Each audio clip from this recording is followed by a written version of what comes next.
शादी एक पवित्र बंधन जो भरोसे, सपनों और उम्मीदों की नींव पर टिका होता है। हर घर में नई बहू के आगमन के साथ खुशियों के आने का इंतजार होता है, लेकिन क्या हो जब सपनों से सजी सुहागरात ही किसी की जिंदगी की सबसे खौफनाक रात बन जाए। यह कहानी है प्रयागराज के रहने वाले रवि यादव की। एक आम सा नौजवान जिसके दिल में अपनी नई जिंदगी को लेकर हजारों अरमान थे, पर उसे कहाँ अंदाजा था कि जिस दुल्हन को वह पूरे रीति रिवाज और धूमधाम से अपने घर लाया है, वह अपने साथ बर्बादी का साया लेकर आई है। कुछ घंटे पहले तक यही घर शहनाइयों और खुशियों से गूंज रहा था। रिश्तेदार नाच गा रहे थे और रवि का परिवार फूला नहीं समा रहा था। आखिर उन्हें एक सुंदर और संस्कारी बहू जो मिली थी। सब कुछ किसी खूबसूरत सपने जैसा लग रहा था। इस धोखे का शिकार हुए दूल्हे रवि यादव उस दिन को याद करते हुए आज भी सिहर उठते हैं। अपनी नम आंखों से वह कहते हैं, तो सर वो चाकू ली हुई थी। मैं सोचा ये चाकू क्यों ली है? तो मेरे मन में कुछ ऐसे मैं सोचने लगा, कहा चलो कॉमन सी बात है, चाकू ली होगी। लेकिन सर मैं जब उसको टच करने गया तो मुझे चाकू कह रहे मतलब धमकी देने लगी कि अगर टच करोगे हम तुमको मार देंगे या तुमको मारेंगे, अपने आप को मार देंगे। तो मैं बोला ऐसा क्यों? कह रही है कि मैं और किसी से प्यार करती हूँ और उसका अमन नाम है। बहुत खुश था मैं। परिवार वाले भी बहुत खुश थे। लड़च की देखने में, बात करने में बहुत अच्छी लगी थी। कभी एक पल के लिए भी शक नहीं हुआ कि हमारे साथ इतना बड़ा धोखा होने वाला है। रस्में पूरी होने के बाद जब मेहमान विदा हुए तो वो रात आई जिसका रवि ने बेसब्री से इंतजार किया था। उसकी सुहागरात। कमरा फूलों की खुशबू से महक रहा था।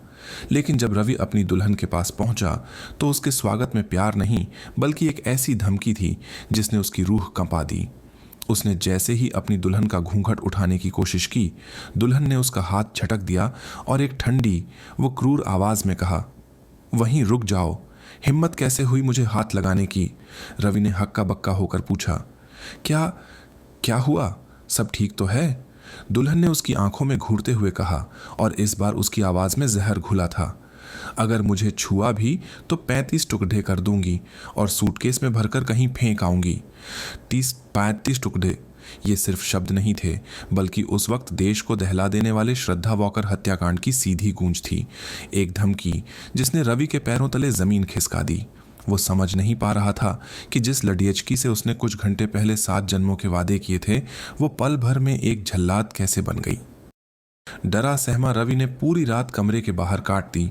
उसे लगा शायद नई जगह आकर दुल्हन घबरा रही है, सुबह तक सब ठीक हो जाएगा। लेकिन सुबह जब दरवाज़ा खुला तो अंदर का नज़ारा दिल दहला देने वाला था। कमरा तहस नहस था, अलमारियाँ खुली थीं और गहनों के डिब्बे खाली थे।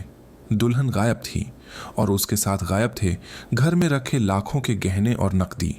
परिवार को यह समझते देर नहीं लगी कि वो किसी लुटेरी दुल्हन के गिरोह का शिकार हो चुके हैं। पुलिस की जांच ने जो सच सामने लाया वो और भी ज्यादा चौंकाने वाला था। वह दुल्हन असल में पहले से शादीशुदा और एक बच्चे की मां थी। उसका तथाकथित प्रेमी, जो असल में उसका पति ही था, रात में उसे लेने आया था। यह शादी महज एक सोची समझी साजिश थी जिसका मकसद सिर्फ लूटपाट करना था।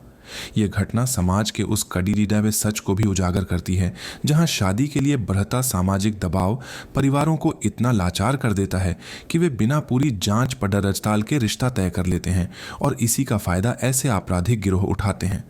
आज इस घटना ने रवि और उसके परिवार को सिर्फ आर्थिक चोट नहीं दी बल्कि भरोसे नाम के शब्द से उनका यकीन ही छीन लिया है। वह खौफनाक धमकी आज भी रवि के कानों में गूंजती है। उसकी आवाज का दर्द साफ बताता है कि जख्म कितने गहरे हैं। पैसे और गहने तो शायद वापस आ भी जाए, लेकिन जो इज्जत गई है, जो भरोसा टूटा है, वो कैसे लौटेगा? अब तो किसी पर यकीन करने से भी डर लगता है।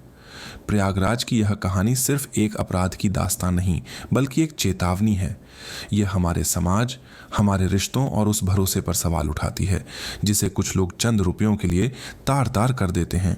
एक ऐसी कहानी जहां सुहागरात की सेज पर प्यार की जगह 35 टुकड़ों का खौफ परोसा गया।